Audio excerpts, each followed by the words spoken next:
بسم الله الرحمن الرحيم. ياسين والقرآن الحكيم إنك لمن المرسلين على صراط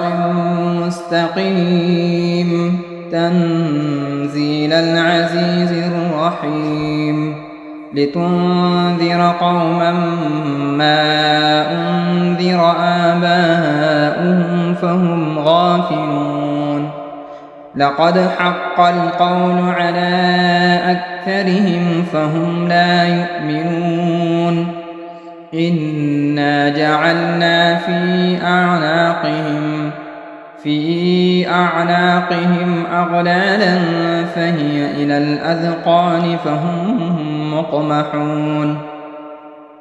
وجعلنا من بين أيديهم سدا ومن خلفهم سدا فأغشيناهم فهم لا يبصرون وسواء عليهم أأنذرتهم أم لم تنذرهم لا يؤمنون إنما تنذر من اتبع الذكر وخشي الرحمن بالغيب فبشره بمغفرة وأجر كريم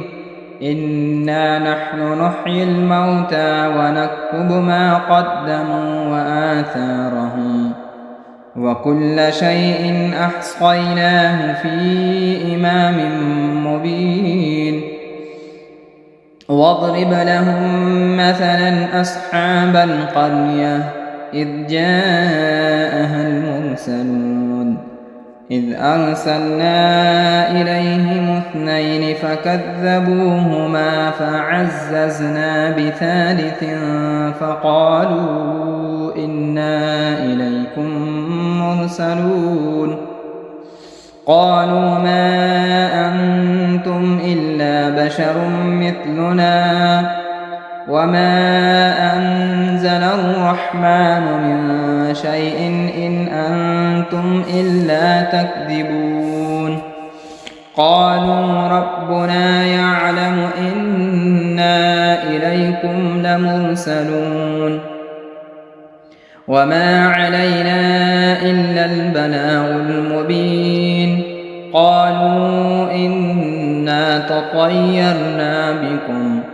لئن لم تنتهوا لنرجمنكم وليمسنكم منا عذاب أليم قالوا طائركم معكم أئن ذكرتم بل أنتم قوم مسرفون وجاء من أقصى المدينة رجل يسعى قال يا قوم اتبعوا المرسلين اتبعوا من لا يسألكم أجرا وهم مهتدون وما لي لا أعبد الذي فطرني وإليه ترجعون أأتخذ من دونه آلهة إن يردني الرحمن بضر لا تغن عني شفاعتهم شيئا ولا ينقذون إني إذا لفي ضلال مبين إني آمنت بربكم فاسمعون قيل ادخل الجنة قال يا ليت قومي يعلمون بما غفر لي ربي وجعلني من المكرمين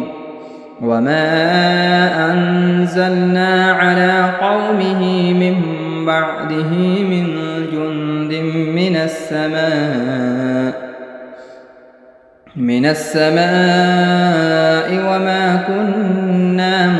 منزلين إن كانت إلا صيحة واحدة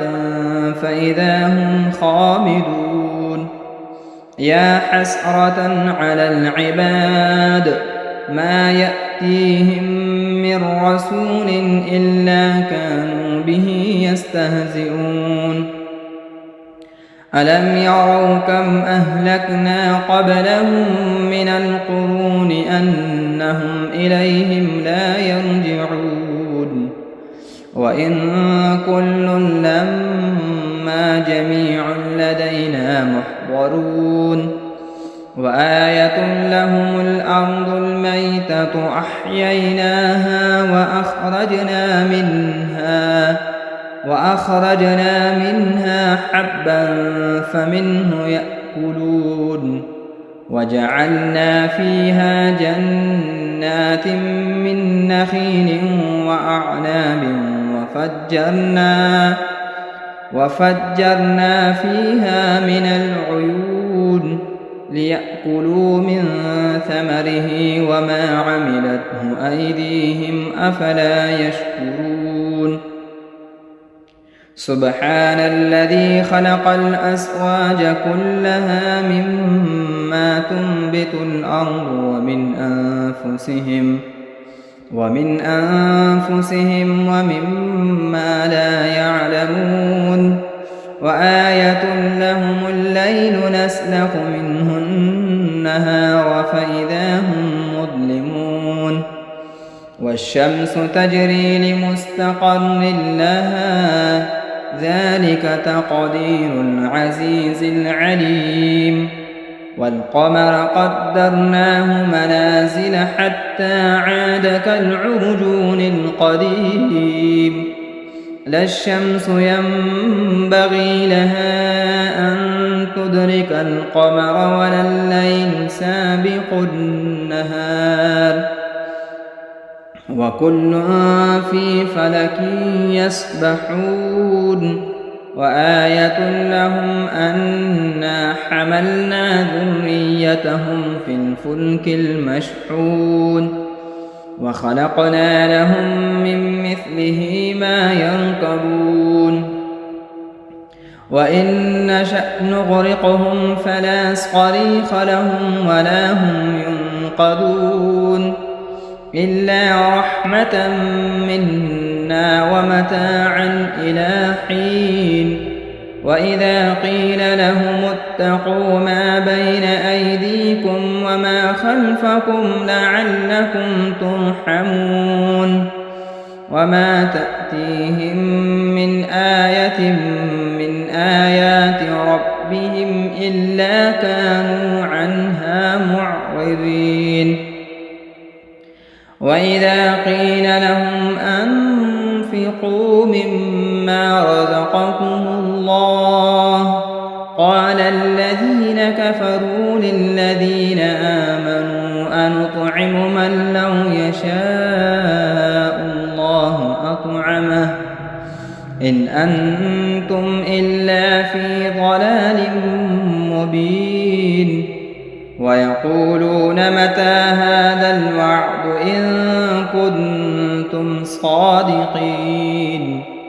ما ينظرون إلا صيحة واحدة تأخذهم وهم يخصمون فلا يستطيعون توصية ولا إلى أهلهم يرجعون ونفخ في الصور فإذا هم من الأجداث إلى ربهم ينسلون قالوا يا ويلنا من بعثنا من مرقدنا هذا ما وعد الرحمن وصدق المرسلون إن كانت إلا صيحة واحدة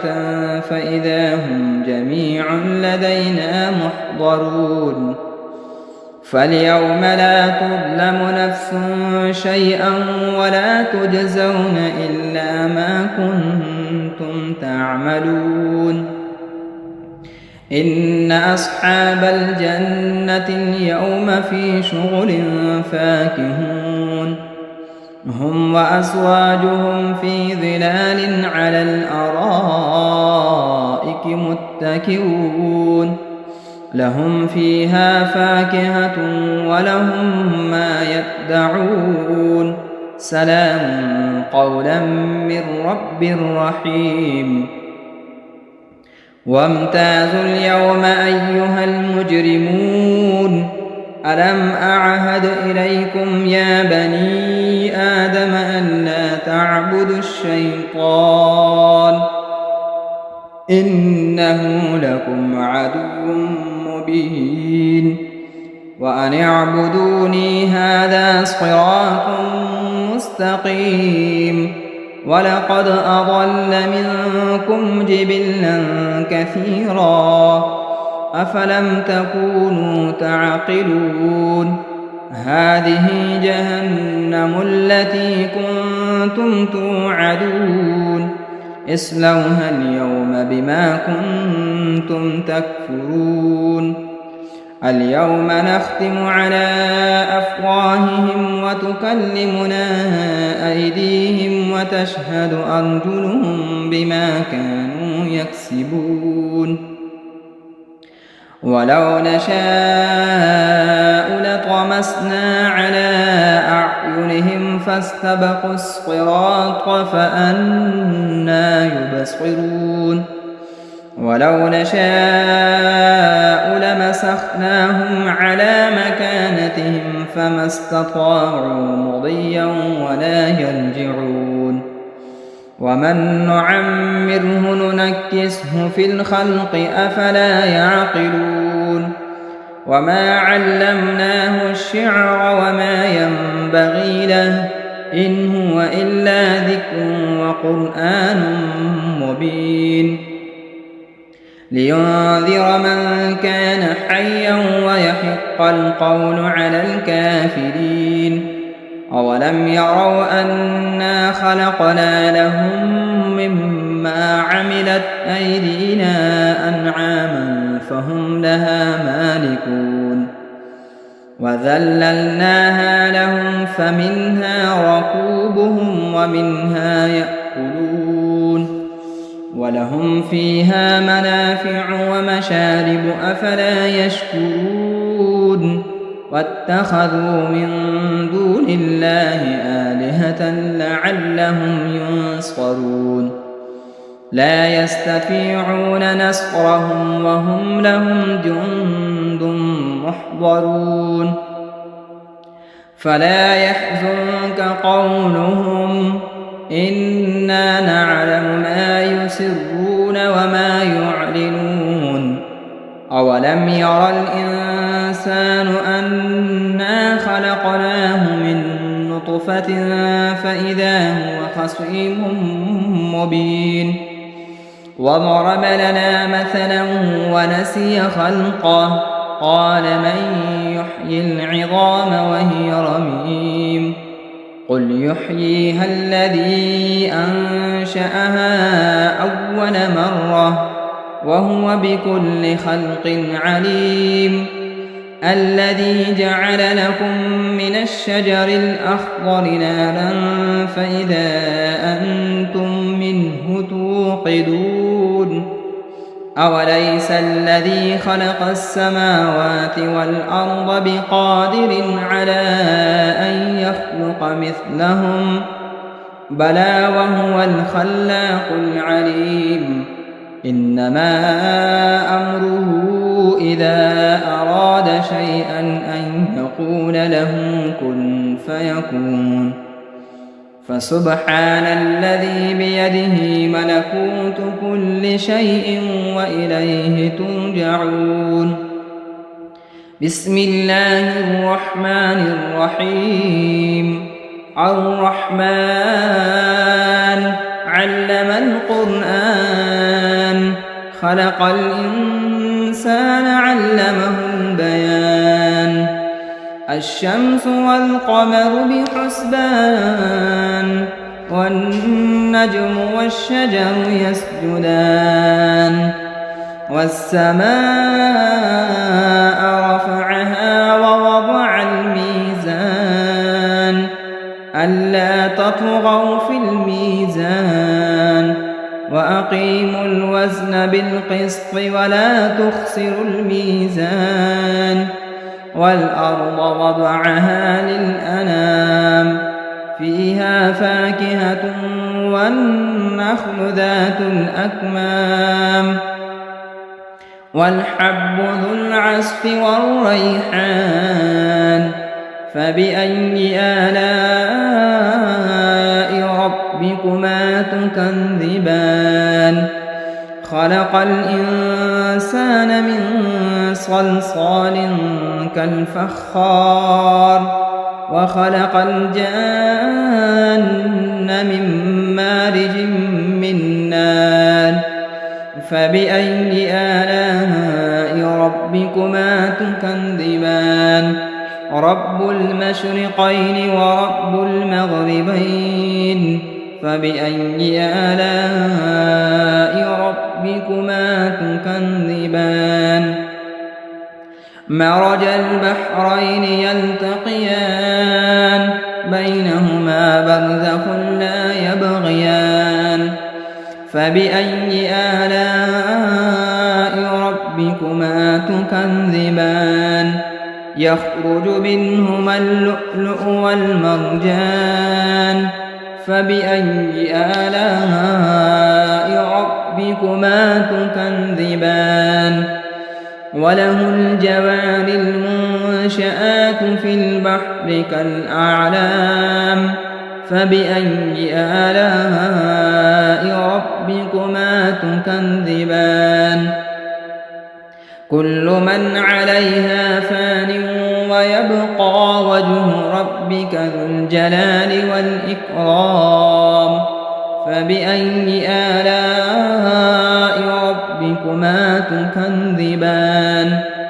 يسأله من في السماوات والأرض كل يوم هو في شأن فبأي آلاء ربكما تكذبان سنفرغ لكم أيها الثقلان فبأي آلاء ربكما تكذبان يا معشر الجن والإنس إن استطعتم أن تنفذوا من أقطار السماوات والأرض فانفذوا لا تنفذون إلا بسلطان فبأي آلاء ربكما تكذبان يرسل عليكما شؤاد من نار ونحاس فلا تنتصران فبأي آلاء ربكما تكذبان فإذا انشقت السماء فكانت وردة كالدهان فبأي آلاء ربكما تكذبان فيومئذ لا يسأل عن ذنبه إنس ولا جان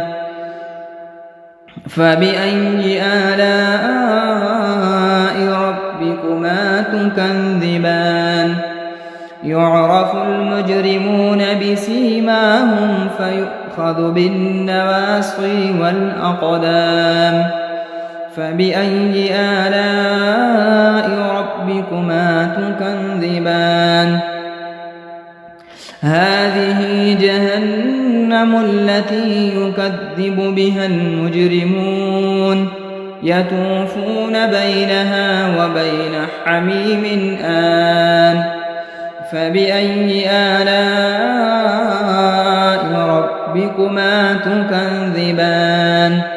ولمن خاف مقام ربه جنتان فبأي آلاء ربكما تكذبان ذواتا أفنان فبأي آلاء ربكما تكذبان فيهما عينان تجريان فبأي آلاء ربكما تكذبان فيهما من كل فاكهة زوجان فبأي آلاء ربكما تكذبان متكئين على فرش بطائنها من استبرق وجنى الجنتين دان فبأي آلاء ربكما تكذبان فيهن قاصرات الطرف لم يطمثهن إنس قبلهم ولا جان فبأي آلاء ربكما تكذبان كأنهن الياقوت والمرجان فبأي آلاء ربكما تكذبان هل جزاء الإحسان إلا الإحسان فبأي آلاء ربكما تكذبان ومن دونهما جنتان فبأي آلاء ربكما تكذبان مدهامتان فبأي آلاء ربكما تكذبان فيهما عينان نضاختان فبأي آلاء ربكما تكذبان فيهما فاكهة ونخل ورمان فبأي آلاء ربكما تكذبان فيهن خيرات حسان فبأي آلاء ربكما تكذبان حور مقصورات في الخيام فبأي آلاء ربكما تكذبان لم يطمثهن إنس قبلهم ولا جان فبأي آلاء ربكما تكذبان متكئين على رفرف خضر وعبقري حسان فبأي آلاء ربكما تكذبان تبارك اسم ربك ذي الجلال والإكرام بسم الله الرحمن الرحيم إذا وقعت الواقعة ليس لوقعتها كاذبة خافضة رافعة إذا رجت الأرض رجا وبست الجبال بسا فكانت هباء منبثا وكنتم أزواجا ثلاثا فأصحاب الميمنة ما أصحاب الميمنة وأصحاب المشأمة ما أصحاب المشأمة والسابقون السابقون أولئك المقربون في جنات النعيم ثلة من الأولين وقليل من الآخرين على سرر موضونة متكئين عليها متقابلين يطوف عليهم ولدان مخلدون بأكواب وأباريق وكأس من معين لا يصدعون عنها ولا ينزفون وفاكهة مما يتخيرون ولحم طير مما يشتهون وحور عين كأمثال اللؤلؤ المكنون جزاء بما كانوا يعملون لا يسمعون فيها لغوا ولا تأثيما إلا قيلا سلاما سلاما. وأصحاب اليمين ما أصحاب اليمين في سدر مخضود وطلح ممدود وظل ممدود وماء مسكوب وفاكهة كثيرة لا مقطوعة ولا ممنوعة وفرش مرفوعة إنا أنشأناهن إنشاء فجعلناهن أبكارا عربا أترابا لأصحاب اليمين ثلة من الأولين وثلة من الآخرين. وأصحاب الشمال ما أصحاب الشمال في سموم وحميم وظل من يحموم لا بارد ولا كريم إنهم كانوا قبل ذلك مترفين وكانوا يصرون على الحنث العظيم وكانوا يقولون أئذا متنا وكنا ترابا وعظاما أئنا لمبعوثون أو آباؤنا الأولون قل إن الأولين والآخرين لمجموعون إلى ميقات يوم معلوم ثم إنكم أيها الضالون المكذبون لآكلون من شجر من زقوم فمالئون منها البطون فشاربون عليه من الحميم فشاربون شرب الهيم هذا نزلهم يوم الدين نحن خلقناكم فلولا تصدقون أفرأيتم ما تمنون أأنتم تخلقونه أم نحن الخالقون نحن قدرنا بينكم الموت وما نحن بمسبوقين على أن نبدل أمثالكم وننشئكم فيما لا تعلمون ولقد علمتم النشأة الأولى فلولا تذكرون أفرأيتم ما تحرثون أأنتم تزرعونه أم نحن الزارعون لو نشاء لجعلناه حطاما فظلتم تفكهون إنا لمغرمون بل نحن محرومون أفرأيتم الماء الذي تشربون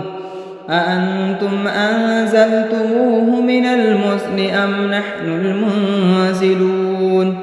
لو نشاء جعلناه أجاجا فلولا تشكرون أفرأيتم النار التي تورون أأنتم أنشأتم شجرتها أم نحن المنشئون نحن جعلناها تذكرة ومتاعا للمقوين فسبح باسم ربك العظيم فلا أقسم بمواقع النجوم وإنه لقسم لو تعلمون عظيم إنه لقرآن كريم في كتاب مكنون لا يمسه إلا المطهرون تنزيل من رب العالمين أفبهذا الحديث أنتم مدهنون وتجعلون رزقكم أنكم تكذبون فلولا إذا بلغت الحلقوم وأنتم حينئذ تنظرون ونحن أقرب إليه منكم ولكن لا تبصرون فلولا إن كنتم غير مدينين ارجعونها إن كنتم صادقين فأما إن كان من المقربين فروح وريحان وجنة نعيم وأما إن كان من أصحاب اليمين فسلام لك من أصحاب اليمين وأما إن كان من المكذبين الضالين فنزل من حميم وتصلية جحيم إن هذا لهو حق اليقين فسبح باسم ربك العظيم بسم الله الرحمن الرحيم تبارك الذي بيده الملك وهو على كل شيء قدير الذي خلق الموت والحياة ليبلوكم أيكم أحسن عملا وهو العزيز الغفور الذي خلق 7 سماوات طباقا ما ترى في خلق الرحمن من تفاوت فارجع البصر هل ترى من فتور ثم ارجع البصر كرتين ينقلب إليك البصر خاسئا وهو حسير ولقد زينا السماء الدنيا بمصابيح وجعلناها رجوما للشياطين وأعتدنا لهم عذاب السعير وللذين كفروا بربهم عذاب جهنم وبئس المصير إذا ألقوا فيها سمعوا لها شهيقا وهي تفور تكاد تميز من الغيظ كلما ألقي فيها فوج سألهم خزنتها ألم يأتكم نذير قالوا بلى قد جاءنا نذير فكذبنا وقلنا ما نزل الله من شيء إن أنتم إلا في ضلال كبير وقالوا لو كنا نسمع أو نعقل ما كنا في أصحاب السعير فاعترفوا بذنبهم فسحقا لأصحاب السعير إن الذين يخشون ربهم بالغيب لهم مغفرة وأجر كبير وأسروا قولكم أو اجهروا به إنه عليم بذات الصدور ألا يعلم من خلق وهو اللطيف الخبير هو الذي جعل لكم الأرض ذلولا فامشوا في مناكبها وكلوا من رزقه وإليه النشور أأمنتم من في السماء أن يخسف بكم الأرض فإذا هي تمور أم أمنتم من في السماء أن يرسل عليكم حاصبا فستعلمون كيف نذير ولقد كذب الذين من قبلهم فكيف كان نكير أولم يروا إلى الطير فوقهم صافات ويقبض ما يمسكهن إلا الرحمن